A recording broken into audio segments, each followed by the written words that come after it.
nanjate kada venuva fa miti bakisa gagal galan panjade ha harmentona wante ibida hari jate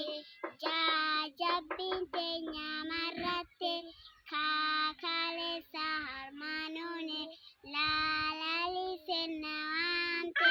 mamana taragi jate nanano kulesi jate obonko nawame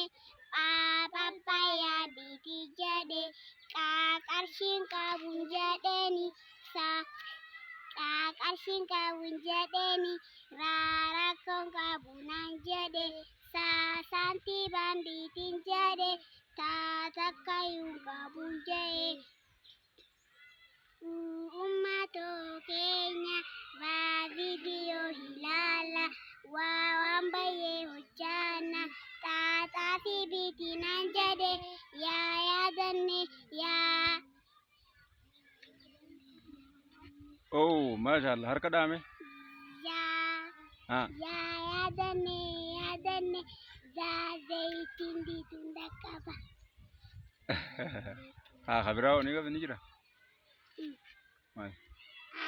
afaan oromo barumsa gaarii cacarraa arganne daadantii guddina eegalee irra faafana bu'uura gaagama keenyanii hawaasa biyya ibsaa kennine jaajarsoolee biyya kabajaadhanii laalambiiko matiko nagayaan jirtaani oromoonni hundu papaya oomishna qarooma biyyaatti rabsiine saayinsii baranna tartiibota fuudhe ummatoota keenya viidiyoo ilaalla waraqaa ergiina xaaliyaa barreessina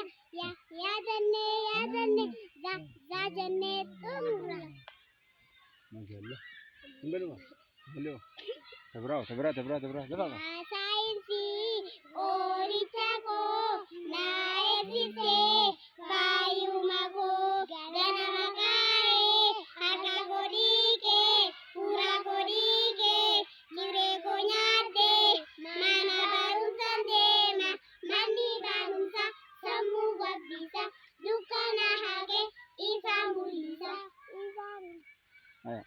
kote kitani tabra de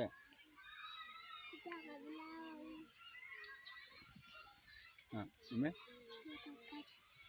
Jiyoota waggaa kurbaana onkololeessa sadaasa muddee amajjii gurraandhala bitootessa eebla caamsaa waxabajjii adoolessa hagayya torbe guyyoota torbaanii wiixata kibxata roobii kamisa jimaata sanbata jilbata bakka masyaallah nagaan deema mana barumsaa hundi keessanuu